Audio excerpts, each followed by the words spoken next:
Amma ba'd. From today on Tuesdays, inshallah, we'll begin this new series. It's all about al-akhirah. It's all about what happens to the soul, what's going to be happening to us from the moments of our death, al-maut, and also what happens in the qabr. All the different ayat in the Quran and the ahadith that explains, for example, the rewards and the punishments in the qabr, how we're going to be resurrected, how the trumpet is going to be blown, how everything is going to be destroyed and then come back, how Allah is going to judge between us, the different sort of punishments in Jahannam, all the rewards in Jannah that's been stated to us or revealed to us, and just everything to do with the akhirah. As Allah, He mentions that إِنَّ الَّذِينَ يَضِلُّونَ عَنْ سَبِيلِ اللَّهِ لَهُمْ عَذَابٌ شَدِيدٌ بِمَا نَسُوا يَوْمَ الْحِسَابِ. That those who stray away from the path of Allah, they will have a severe punishment because nasu yawm al-hisab. They forgot about the hisab. They forgot about the day of judgment. And so we find, as Imam Qurtubi here explains in his book also, that inna hadhihi tadhkira, Allah, He mentioned in Surah Qiyamah that this Quran, this is all a reminder of what's to come in the akhirah. If a person can study and perfect his knowledge and remember his akhirah and his maut and his destination, then that is sufficient for him to rectify his life, inshaAllah. Again, may Allah grant us all a good understanding. May Allah grant us all benefit. May Allah protect us all from His displeasure and grant us all Jannatul Firdaus. Say Ameen. As we begin, subhanallah, I just wanted to share one experience. Today happens to be one of the best days of my life. Allahu Akbar, Allahu Akbar. And we should always begin with gratitude. Why do you think it's the best day of my life? I wonder. In a way, yes. I mean, Allah, He mentions, قُلْ بِفَضْلِ اللَّهِ وَبِرَحْمَتِهِ فَبِذَلِكَ فَلْيَفْرَحُوا. That in the fadl, the bounty and the rahmah of Allah, in that you should celebrate. So, in the favors of Allah upon you, let you celebrate upon that. So what happened today, and at first, I was on my way to Salah for Asr, and the bus was quite slow today, and then there was a van blocking the way, so I ended up getting 2 minutes late. So I was quite annoyed and said, Ya Rabb, came all the way, I couldn't leave the Salah. And so after that, I received a call from Brother Nisar. He tells me, after Maghrib, there's this one sister who wants to speak about reverting to Islam. She has a few questions. So I was like, okay, no problem, inshallah. So I met the sister after Maghrib. And we've always heard the stories of all the people of the past who, when they hear one ayah of the Quran, and suddenly their entire lives change. It's not every day you get to see that. But today, and by the favor of Allah, alhamdulillah, it's like, I got to see that. So the sister asked a few questions. Obviously, we're going to keep it private. But she's like, will Allah forgive this person?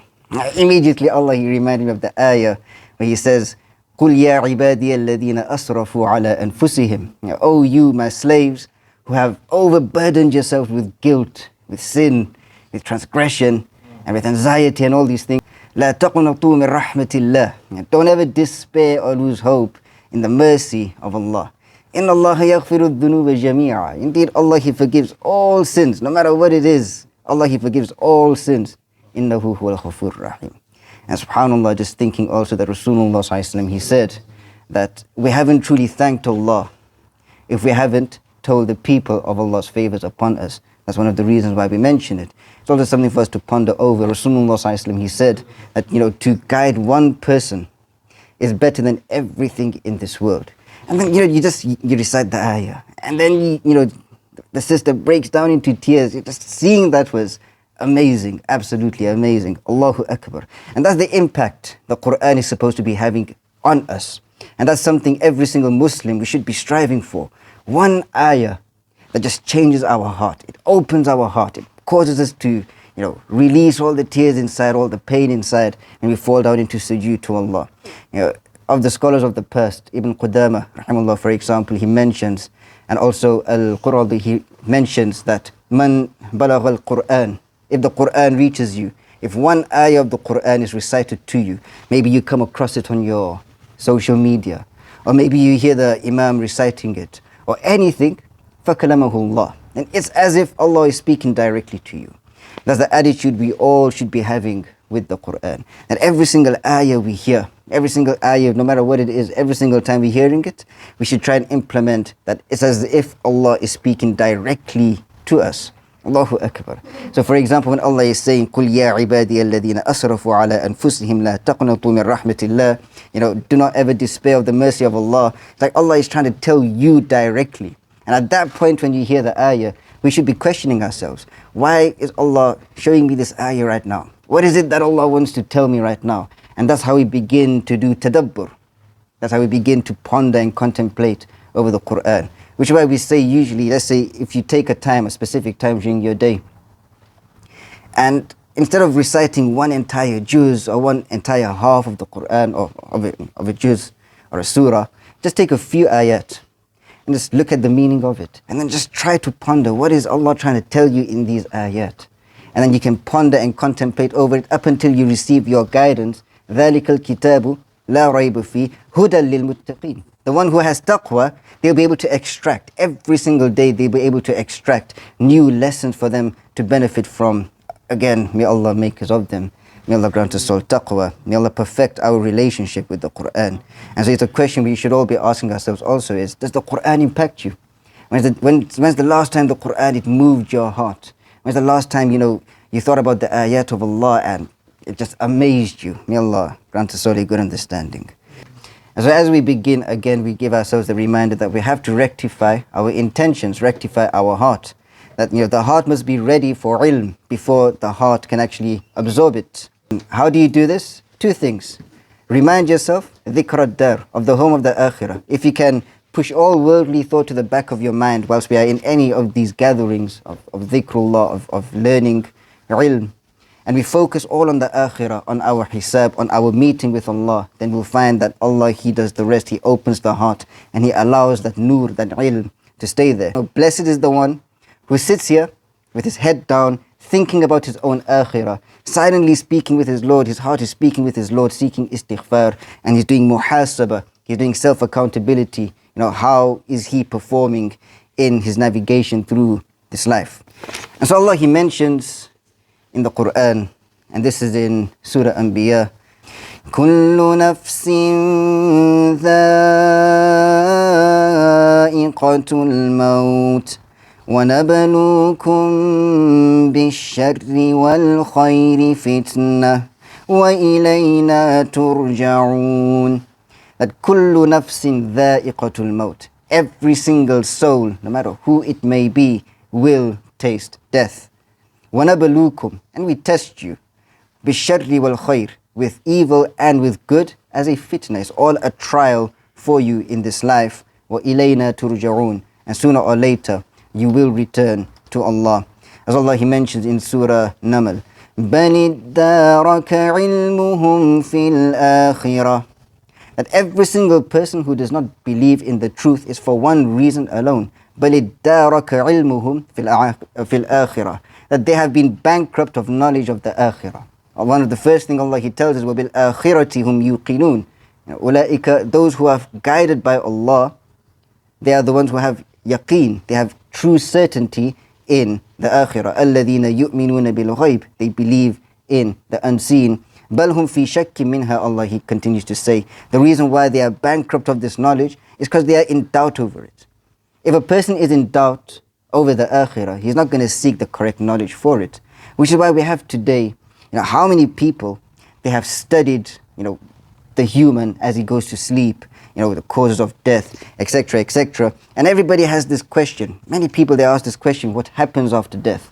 The usual answer for those who do not believe is that everything comes to an end for you. You pop up into this life, and then you live your life, make the most of it as you can, and then you die, and then everything is over. You have doctors, you have scientists, they are able to describe in detail what happens to the body once death occurs, how it decomposes, etc., etc.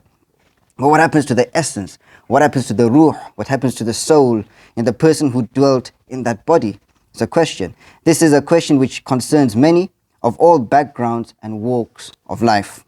Many have tried to answer this question, producing theories that are absolutely absurd. But man-made notions, they cannot answer questions that comes from something that we have no way of seeing with our own eyes. Rather, something that we can only see with our heart. So again, knowledge. This is called basira. Basira is insight. When a person's heart, they are open to the truth. You can see things, not just with your sight, but rather with your insight. Again, may Allah grant us all a good understanding. Allah, He continues to say in some powerful ayat in Surah Ankabut, وَالَّذِينَ آمَنُوا وَعَمِلُوا الصَّالِحَاتِ لَنُبَوِّئَنَّهُم مِّنَ الْجَنَّةِ غُرَفًا. But those who believe and they use that iman to do righteous deeds. Again, الَّذِينَ آمَنُوا وَعَمِلُوا الصَّالِحَاتِ. Amanu, you're talking about ilm. Because iman, this faith, this belief, aqidah, it comes from knowledge. That's which we study from the Quran and the Sunnah. And then once that settles in the heart, you use that to do righteous actions. Again, two conditions for an action to be righteous. Number one is that it has to have the correct intentions. That it has to be for Allah alone. And number two, it has to conform to the Sharia or to the Sunnah of Muhammad sallallahu alaihi wasallam. Again, may Allah grant us all a good understanding, perfect our intentions, and make us of the Salihin. And then Allah, He will give them a place in Jannah. Ghurafa is usually referred to as lofty buildings upon the highest stations of Jannah. Rasulullah sallallahu alaihi wasallam, he mentions to us that the distance between Jannah and the people of Ghuraf, the people who are in these special chambers, is like when you are standing on earth and you look at a star far away. And that's the difference, or the difference of status between the people of Jannah and the special people who get to go to Ghurafa. May Allah grant us all. Ghurfa. أُولَٰئِكَ الَّذِينَ يُجْزَوْنَ الْغُرْفَةَ بِمَا صَبَرُوا. One simple way to go to Ghurfa is to have sabr in all of your daily affairs, to have steadfastness, to be consistent in your ibadah, to be consistent in praising Allah, to be consistent in staying away from sin. All of that is part of as-sabr. And also Rasulullah sallallahu alaihi wasallam, he gives us 4 people, special types of people who will get ghuraf as a special reward. Again, ghuraf is a special place in Jannatul Firdaus. It is not just any place. And the first of the 4 people are those who are gentle in their speech. When they speak to people, they are gentle. They are always gentle. They will be the first people who go to ghuraf. The second type of people are those who love to feed others. The third are those who fast on the optional days. So we're looking at the sunnah days, not just Ramadan. So Monday and Thursday, they try to fast. Also the 3 white days of the month, they try to fast. Yawm al-Ashura, Yawm al-Arafah, they try to fast these days. And the fourth are those who do tahajjud. May Allah make us of these people. Allahu Akbar. So these 4 people, they will be going to ghuraf. Allahu Akbar. Subhanallah. If we can do just one of these, we still get to be from these people who will be the closest to Allah. So how about when a person have all of the 4? You still go? Alhamdulillah. Better chances for you then, right? Better chance for you, inshallah. And so Allah, He continues to say again in Surah Ankabut regarding the people who will be in ghuraf. الَّذِينَ صَبَرُوا وَعَلَىٰ رَبِّهِمْ يَتَوَكَّلُونَ.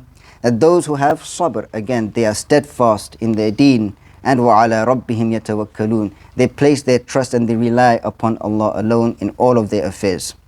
Allah, He also says, and this is at the beginning of Surah Ankabut now, is مَنْ كَانَ يَرْجُو لِقَاءَ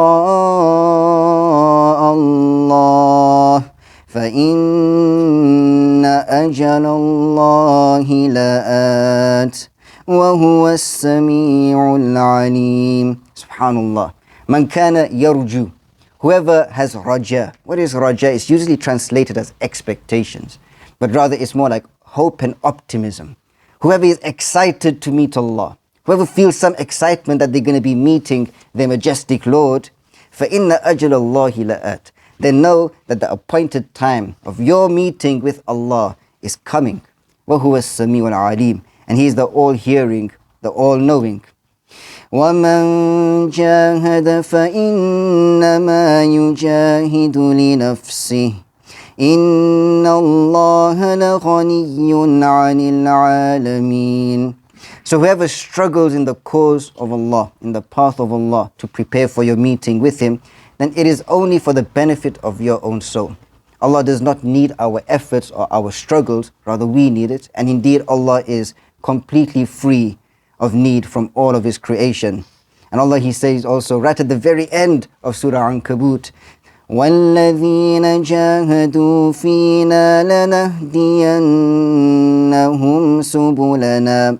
As for those who struggle to get closer to Allah, and their life, all they can imagine is, I want to be close to my Lord. So they know that the moment you start taking steps closer to your Lord, Allah will start testing you. الَّذِي خَلَقَ الْمَوْتَ وَالْحَيَاةَ لِيَبْلُوَكُمْ أَيُّكُمْ أَحْسَنُ عَمَلًا. And so they prepare themselves. Every single time the test comes, they know that they are getting closer to their Lord, so they have that sabr. They don't complain, why me, why me? Again, may Allah grant us all closeness to Him. And Allah, He mentions that, so for those who's trying to get close to Allah, we will guide them closer to us. Those who really want to be close to Allah, Allah will open the way for them. Allah will give them that guidance, and He will help them get closer to Him.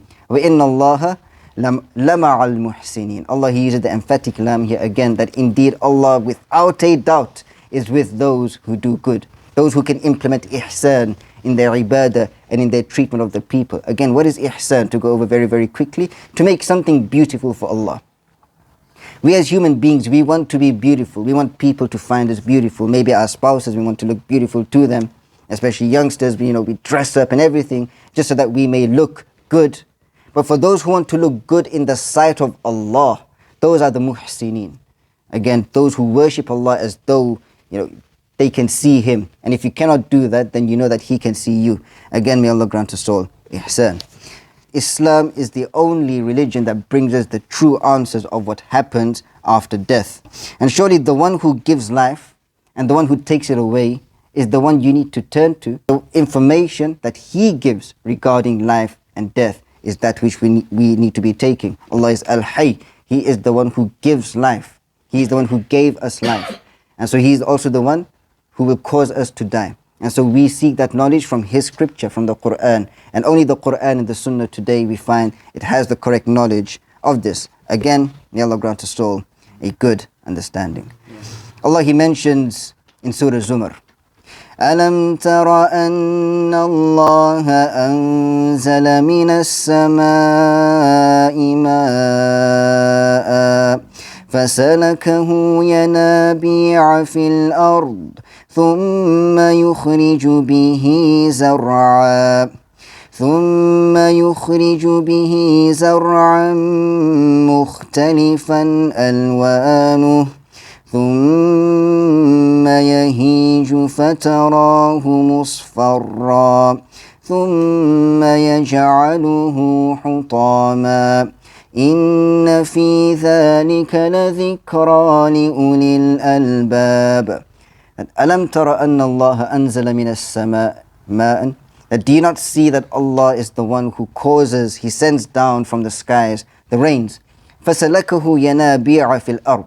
And then He causes that very same water that fell down from the sky or came down to go as springs. And it spreads across the earth as springs, as rivers. And then from that water that spread, ثُمَّ يُخْرِجُ بِهِ زَرْعًا. All the crops come and all the flowers and the plants come. مُخْتَلِفًا أَلْوَانُ. Of all different colors, of all different types, of all different varieties. We see the power of Allah in this. But then what happens after that? ثُمَّ يَجْعَلُهُ حُطَامًا. Or rather, ثُمَّ يَهِيجُ فَتَرَاهُ مُصْفَرًّا. You start seeing those very same plants, they start turning yellow. And then ثُمَّ يَجْعَلُهُ حُطَامًا. And then Allah, He causes it to turn to dust. Such is the example of this life, the temporary nature of this life. That everything may be colorful and glamorous to us now. When we look around, everything, it glamours the human being. Just like مُخْتَلِفًا أَلْوَانُ, all the different colors. But then sooner or later, everything comes to an end. Our life, it comes to an end. إِنَّ فِي ذَلِكَ لَذِكْرَى. And this is a reminder, لِأُولِي الْأَلْبَابِ. For the men, or for those who have true understanding and they can remember their akhirah. So the signs are all around us. As Allah, He mentions كَذَلِكَ الْخُرُوجِ. Just like how you see those plants and those trees, after it comes to life, what happens? It dies. And Allah, He mentioned in Surah Qaf, كَذَلِكَ الْخُرُوجِ. Just like that, if Allah can bring a tree and a flower and a plant to life and then cause it to die and then bring that very same tree back to life again the very next year, then it's easier for Him to do that to you and to myself. And so that's the simple science. What is the truth? How can we confirm that we're going to be resurrected? Look at the trees outside. Simple answer. Every single year, the believer, when it comes to springtime and he sees all the plants coming to life, he's reminded of his akhirah. And then every single time when autumn comes and you see it dying, again he's reminded of his own maut, his own akhirah. Everything reminds the believer of his destination. May Allah grant us all a good understanding. But most of the people, they cannot make this connection. How many scientists and doctors, like we mentioned, they've studied about the body, they try to study about sleep, they try to study about all these things. You know, how many scientists you have, they study about the entire universe. They study about the human body, they study about everything in science. Yet they cannot make one simple connection, because that connection is called ma'rifah, something that helps you recognize the one source, the one ultimate power behind everything. And that's because true guidance, that's where true guidance comes in, that's only in the hands of Allah. None of us can guide another person. You know, you can go to a person, you can tell them all of the signs of the Quran, but they will never believe unless Allah opens their heart to that belief and they can start making that connection. Then everything, it goes back to Allah. Which is why we say every single ayah of the Quran, it should lead you back to Allah. Every single sign that Allah tells you to look at the heavens, look at the earth, look at the creation of Allah, look at the different animals, look at how Allah provides for them. All of this are signs, Aayaat of Allah, Aayaat lil mu'mineen, for those who have Iman, because it leads them back to Allah, to help understand who Allah is. Allahu Akbar. Correct, is true. Some people, they will study Islam, they will study the Quran, study the Sunnah, just to find ways to take people away from Islam, just to have the debates, etc., etc. May Allah protect us. May Allah protect us. Allahu Akbar. Rasulullah sallallahu alaihi wasallam, he also taught us, he taught us that death is a very, very difficult and painful matter. It is something that should all, awaken our hearts. And so we are instructed every single salah, at the end of every single salah, he taught us a dua to make. Allahumma inni a'udhu bika min adhab al-qabr, wa min adhab jahannam, wa min fitnati al-mahya wa mamat, wa min sharri fitnati al-masih al-dajjal.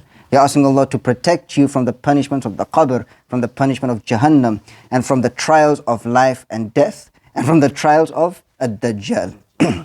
So these four things, he never used to fail to say it. And if the Nabi of Allah sallallahu alayhi wasallam, most beloved of Allah, he himself is afraid of the punishment of the qabr, then who are you and who am I? Allahu Akbar. This is after at-tahiyyat, before the salam. Correct. So this is when we are supposed to say this dua. So after the tashahhud, after durood Ibrahim, then of the du'as that you make, you should try your best as much as you can to learn this du'a and to say it. And so we have been brought to this life by the will of the giver and the initiator of life, and we leave this life when the one who gave us the soul decides to take it away. People come, people go. Every single day people are being brought alive and people are also dying. And the example that this writer over here, he gives, is like an ocean. You just see wave after wave coming and coming and going. And once the one wave depletes, the next wave it comes. That's the generations of this life. But sooner or later, everything has to come to an end. And everything will come to an end. And we'll find when Qiyamah, we're all gathered, Allah, he will ask us a question. Where he mentioned in Surah Mu'minun, قَالَ كَمْ لَبِثْتُمْ فِي الْأَرْضِ عَدَدَ سِنِينَ. He'll ask a question. For how long were you on earth? How long were you alive on earth for? قَالُوا لَبِثْنَا يَوْمًا أَوْ بَعْضَ يَوْمٍ. We will respond saying, it felt like a day or maybe half a day. We take the example of Abu Bakr radiallahu anh. He was alive for 63 years. He's now been in his grave for over 1,400 years roughly. Where has he been longer? In his qabr. Where do you think you're going to live longer? This life or the qabr? You're going to be in the qabr. That is where the true life actually begins. وَمَنْ أَعْرَضَ عَنْ ذِكْرِي فَإِنَّ لَهُ مَعِيشَةً ضَنْكَ. We've all heard this ayah, I'm sure, that whoever turns away from the remembrance of Allah, then for them is a tightened, miserable life. This actually, the tafsir of this ayah, it refers to the qabr, not to this life. That when the disbelievers or the disobedient people are put in their qabr, the qabr will squeeze them up until it shatters and breaks their bones. Allahu Akbar. So that is where ma'ishatum danka truly begins. But from the generality of the words, we also take the example and the lesson that even in this life, for those who have no dhikrullah in their hearts, then they will be miserable, because that's the only way. Ala bi dhikrillahi tatma'innul qulub. And so this long and ongoing human existence will come to an end one day. There will come a day when all of human life will come to a halt. And indeed the entire universe will be destroyed. All the stars will be extinguished and the waves of the sea will come to a standstill. All vegetation will shrivel and die. And the rivers and the springs, they will all dry up. But this destruction is not the end.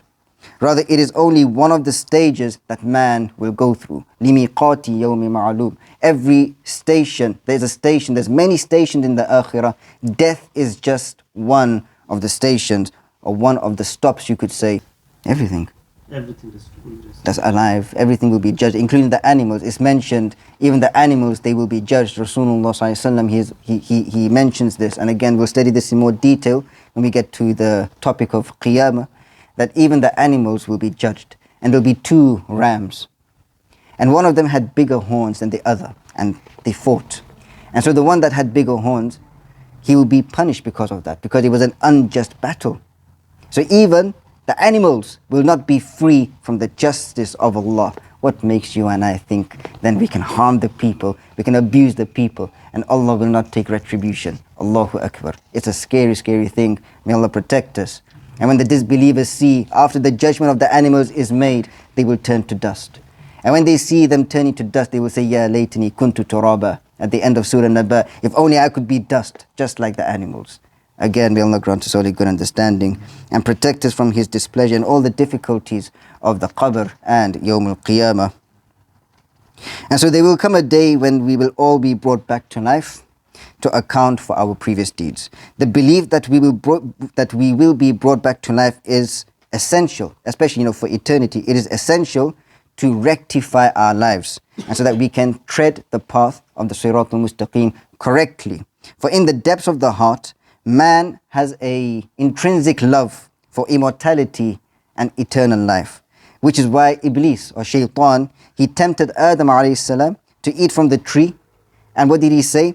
فوسوس إليه الشيطان قال يا آدم هل أدلك على شجرة الخلد. So when the waswas of Shaitan, he came to Adam alayhi salam and he said, Oh Adam, shall I guide you, shall I lead you to a tree that if you eat of its fruit, you will become immortal and you will experience a kingdom that will never deplete. These are things that the humans always want. And so disbelief in the resurrection, it brings nothing but misery to human souls and causes mankind to deviate from his intended path in this life. Every single desire that we have, and many of the people, we may wonder that, I fail to leave certain sins. These certain sins have become a habit. How do I leave them? Multiple ways. The first way to leave it is by remembering your death, that we will be accountable for our sins. Subhanallah, even something as simple as a grape. Once a person was eating a grape. Rasulullah sallallahu alaihi wasallam, did you enjoy that grape? He said, yes. You're like, by Allah, you'll be asked about one grape. One grape, Allah will ask you about it. Allah, He mentioned in Surah Takathur right at the end that regarding every single blessing that we have, you are going to be asked about. Again, who is Allah speaking to or speaking about in these ayat? Some random people far away? Or you and me? He's speaking about you and He's speaking about me. Every single morsel of food that we ate, every single bite of that burger you enjoyed yesterday, inshallah, whoever had a burger yesterday, Allah will ask you about it. Did you thank Allah? Did you praise Allah? Allahu Akbar. May Allah grant us all a good understanding yet again. And so when it comes to the hour, when it comes to Yawm al-Qiyamah, the first thing to realize is that your Qiyamah, as Rasulullah sallallahu alaihi wasallam said, will begin when you die. So when you get to the end of your life, that's when your Qiyamah will begin. When you see the angels coming to you, that is when your Qiyamah begins. Allahu Akbar. May Allah grant us all a good understanding. And so Allah, He says in Surah Ma'arij, إِنَّهُمْ يَرَوْنَهُ بَعِيدًا. That we as humankind, we see our death as something very far away. Ba'ida can also mean something that is impossible. Yawm al-Qiyamah, something that is impossible, it will never come. وَنَرَاهُ قَرِيبًا. But Allah sees it as something really close. Inevitable, it's right before us. It's coming. Mankind, every second that we exist, we are getting ever so closer to our death, to our maut.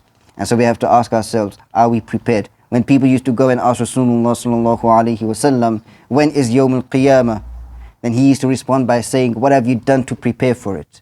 Because it's not about when Qiyamah is, it's about what you have prepared. Because your Qiyamah begins the moment you die. Okay, so Al-Maut, remembering Al-Maut is one of the ways to leave sins, because Rasulullah sallallahu alaihi wasallam, he said, remember much the destroyer of pleasures. And the reason why of the hikmah, again we'll go into further detail soon, is that we may be believers, we may be offering our salah, but that does not mean that we will die with La ilaha illallah on our tongue. And that comes down to where the heart is directed. If a person, for example, he loves music, he loves to listen to music all the time, he cannot do without it, even though he offers his salah. At the time of death, what your heart is inclined to, that is what will come to your tongue. Which is why the ulama, they said, the way you lived is the way you will die. A person, fair enough, he was righteous in front of the people, but when he was alone in his room, all he used to love to do is watch movies. The entire night he would just be watching movies, or he would just be scrolling on his phone. Now when Al-Maut comes to him, when Malakul Maut comes to him, what do you think he's going to be asking for? La ilaha illallah, or what's the next video? Where's my phone? I need to check my messages quickly. But that next movie is coming out soon. It's mentioned also that a person, he used to love playing chess. And he always used to sit with a group of people who used to play chess. So when Malakul Maut came and the people said, say La ilaha illallah, what did he say? He said, checkmate. Because his heart was inclined to that. It may be funny, but it's a dangerous thing. What is your heart inclined to? On a daily basis, what do you love to do? Dhikrullah. Look at Sulaymaan alayhi salam. The moment his heart turned slightly towards what Allah gave him of the beautiful horses, he criticized himself. فَقَالَ إِنِّي أَحْبَبْتُ لِحُبِّ الْخَيْرِ عَنْ ذِكْرِ رَبِّي. Have I given preference and love to these worldly things that Allah has given me over the remembrance of my Lord?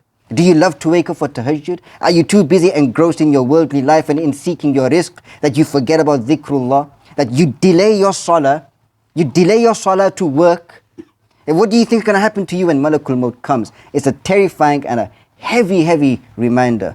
Allahu Akbar. Imam was reciting today from Surah Ibrahim. يُثَبِّتُ اللَّهُ الَّذِينَ آمَنُوا بِالْقَوْلِ الثَّابِتِ فِي الْحَيَاةِ الدُّنْيَا وَفِي الْآخِرَةِ. This should teach us everything. That it is Allah and His power alone that He will make firm the hearts of the believers when Malakul Maut comes to them, for them to be able to say La ilaha illallah. So for those who want constantly turning back to Allah and seeking closeness to Allah and seeking the istighfar of Allah, then what's your guarantee that Allah will allow you to say La ilaha illallah when Malakul Maut comes? There's no guarantee. Which is what Rasulullah sallallahu alaihi wasallam taught us. Always make the dua, Allahumma inni as'aluka husnul khatimah. Oh Allah, grant me the good ending. And so for today, we'll go over some of the definitions of Al-Maut. As Allah, He mentions in Surah An'am, that هُوَ الَّذِي خَلَقَكُم مِّن طِينٍ ثُمَّ قَضَى أَجَلًا وَأَجَلٌ مُّسَمًّى عِندَهُ ثُمَّ أَنْتُمْ تَمْتَرُونَ. That He is the one who created you from clay. Then He made for you, ثُمَّ قَضَى, He decreed for you an ajal. Ajal means an appointed time. In this case, the time of death. Then, وَأَجَلٌ مُّسَمًّى عِنْدَهُ. There is another appointed time that is with Him. This is referring to your second appointed time, the resurrection. So we have the first definition of Al-Maut. It's called Qiyamah al-Sughra. It is the minor resurrection or the minor Qiyamah. Like we mentioned, that your death is when your Qiyamah begins. The definition for that is called Qiyamah al-Sughra. So the station or the stage which every person must go through after this life of this world is given a number of names, such as Al-Qiyamah al-Sughra and also Al-Barzakh, which is a barrier, so to say, or another dimension. And also Al-Maut. Al-Maut is just one of the names given. We also have Ma'ad. Ma'ad again refers to something that returns. A'ud, something that returns. So Ma'ad al-Awwal, the first return is when you go to your qabr. So the definition of Al-Qiyamah al-Sughra. Al-Qiyamah al-Sughra, or the minor resurrection, is death. Everyone who dies, they go through this resurrection when his appointed time comes. So whilst we see death as something coming to an end, rather it's a resurrection. It's actually, we have to see it as something coming to life. وَإِنَّ الدَّارَ الْآخِرَةَ لَهِيَ الْحَيَوَانِ. That the moment our soul leaves our body, that is when the true life begins. That's when the first resurrection has taken place. Your second resurrection then takes place when we are all gathered before Allah on Yawm al-Qiyamah, are known as Qiyamatul Kubra, which is the great Qiyamah. Again, may Allah protect us all on that day. And so a Bedouin man, he came to Rasulullah sallallahu alaihi wasallam, and a lot of the Bedouins, they would do this. They would ask him about when Qiyamah is. And so he would look at the youngest of them, and he would say that if this man lives, then the eldest one from amongst you, his Qiyamah will already have begun. So for example, today, if we take the youngest from amongst us right now, Assalamu alaikum wa rahmatullahi wa barakatuh. How are you? Yeah, I don't know. No, maybe it's me.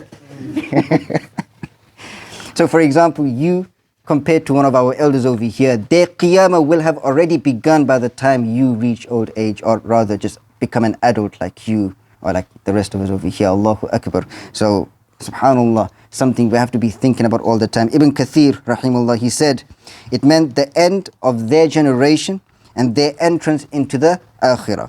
For everyone who dies is considered to have passed into the Akhirah. They have passed into their first resurrection, so to say. Some people say that the one who dies has embarked upon his resurrection. In this sense, these words are correct. Ibn Kathir, he also indicated that this view is also held by philosophers, but they meant something that is invalid and unacceptable. That, the atheists, they say that death is the end and there is no resurrection thereafter. And he continues to say that some of the atheists and the heretics, they believe in that, but they mean something else, and all of it is false. As for the great hour, which is concerned, and that is Qiyamatul Kubra, it is the time when the first and the last of the people of earth will be gathered together in one arena, standing before Allah. So Al-Qiyamatul Sughra is also called Al-Ma'ad Al-Awwal, the first return or the first appointed time, and also Al-Barzakh. Ibn Qayyim, rahimahullah, he mentions that death is a resurrection and a first appointed time. Allah has made 2 appointed times and 2 resurrections for the son of Adam, in which those who did evil, they will be punished for their evil deeds, and those who did good, they will be rewarded for the good that they did. The first resurrection is when the soul leaves the body and travels to the realm of the first requital, meaning the first place we will be rewarded or punished for our deeds is actually in the qabr. And some of the punishments that Rasulullah sallallahu alaihi wasallam he mentioned in the Sunnah is absolutely terrifying, but we'll get there. And we'll keep the chapter over there for now, inshallah. Next week we'll continue with a further detail on Barzakh and Maut, and then we'll get to the first point is when the angels, they start coming. They come to you at the moments of your death. We also have many different terms. We have sakarat, we have ghamarat, and we'll try and cover all of this inshallah. But as for now, a few ayah to go over, as Allah He mentions in Surah Abasa. فَإِذَا جَاءَتِ الصَّاخَّةُ, that when the deafening blast comes, and something we have to try and imagine ourselves in. Subhanallah, every single ayah, like we mentioned, Allah is speaking directly to you because He wants you to know something. He wants you to check your life. Muhasabah. He continues to say, يَوْمَ يَفِرُّ الْمَرْءُ مِنْ أَخِيهِ, that on that day when we are finally resurrected and brought before Allah, every single person, they will run away from their siblings. Today we have our brothers, today we have our sisters. A day will come when we'll be fleeing from them. We have people today, they want to cheat their own siblings. They treat their own siblings in a filthy manner. For example, when it comes to inheritance, they are willing to backstab and betray their own siblings, their own blood. Allahu Akbar. On that day, they will be running away from one another. وَأُمِّهِ وَأَبِيهِ, man will run away from his own mother on that day. The person who you would look to for rahmah in this life, you'll be running away from her. She will be running away from you. And what about those who would disrespect their own mother? Rasulullah sallallahu alaihi wasallam, and Allah He mentioned in the Quran, they went upon weakness upon weakness upon weakness just to give birth to you. The person who is most deserving of your kindness is your mother. He said it 3 times, your mother, your mother, your mother, and then your father. And what happens on that day when your mother is running away from you and you're running away from her? And then the question comes, how did you treat her? May Allah protect us, may Allah grant us all birrul walidain. Ya Rabbi irhamhuma kama rabbayani saghira. For those of us whose parents have gone, Allah continues to say, وَصَاحِبَتِهِ وَبَنِيهِ. From your sahib, from your companion, your spouse, you will run away. I know many of us today, we already want to run away, but for the wrong reasons. May Allah protect us. Allahu Akbar. But on that day, we're going to be running away. Why? Because now is the day when the haqq has to be fulfilled. Many people, we fail upon this. We fail to fulfill the rights of our spouses and the rights of our children. Wabani, by the way, even our children will run away from us. Children will run away from their fathers and their mothers. Likewise, vice versa. When those parents come and they didn't give their child a good upbringing, an Islamic upbringing, they put them in front of the TV from the time they were 6 months old. What do you think is going to happen when finally they stand before Allah and their children turn to them and say, look, because of you allowing me to be on my phone all the time, I was far away from Allah. I never learned Islamic deen. What's going to be the situation of those parents? Again, may Allah protect us. Allah, He continues to say, لِكُلِّ امْرِئٍ مِّنْهُمْ يَوْمَئِذٍ شَأْنٌ يُغْنِيهِ. That on that day, every single person will be concerned with his own affair. He'll have too much on his hands. You take the example today, especially in this day and age, with the amount of work that people have to do, and we find a lack of barakah in our time. In many families, we don't spend time with one another because we're so busy with our work. At the moment everybody comes home, you may have, your siblings, etc., but you hardly even speak to one another. I'm so busy, I need to prepare for tomorrow's work, you go away. It's going to be even worse than that, or just like that. That's a small example for us to understand for Yawm al-Qiyamah. Allah, He continues to say, وُجُوهٌ يَوْمَئِذٍ مُسْفِرَةٌ. Now on that day, some faces will be bright, ضَاحِكَةٌ مُسْتَبْشِرَةٌ, laughing, they're rejoicing. They've received their books on their right hand and they are celebrating. They are running to one another. Imagine we're all sitting over here right now. We hope to be from these people. Imagine I come running to you, Habibi, look at my book right here. Look at my book. Look at my deeds. Allah accepted it. Rejoicing, partying and celebrating. Allah, He mentioned on the other hand, وَوُجُوهٌ يَوْمَئِذٍ عَلَيْهَا غَبَرَةٌ تَرْهَقُهَا قَتَرَةٌ أُولَئِكَ هُمُ الْكَفَرَةُ الْفَجَرَةُ. But on the other hand, those people, they receive their books on their right hand, or on their left hand, or rather behind them. Because when the books are coming, we'll all be lifting our right hand to receive the book. But only those who are righteous and they will be going to Jannah will receive it on their right hand. As for those who are receiving on their left hand, they will know that they cannot allow it to come to their left hand, so they will put their hand behind them.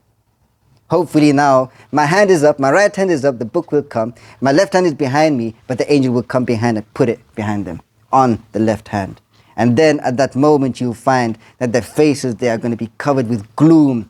Allah, He mentioned in Surah Yunus that when you look at their faces, it's even darker than night. You go outside, you look at the night above you, look at the sky, it's completely dark. Their faces will be even darker out of gloom and despair because they know where they are going. تَرْهَقُهَا قَتَرَةٌ, casting gloom, filled with dust. أُولَٰئِكَ هُمُ الْكَفَرَةُ الْفَجَرَةُ. They are the ones, the disbelievers and the wicked sinners, meaning those who would sin and they wouldn't care about their sins. They would continue sinning and continue sinning and continue disobeying Allah, and they wouldn't get even the notion to turn back and seek istighfar from their Lord. And so once again we get to the end of today's lecture. We're going to try and keep it short. Again on Tuesday we're going to try and keep it usually shorter, up to 40 minutes inshallah.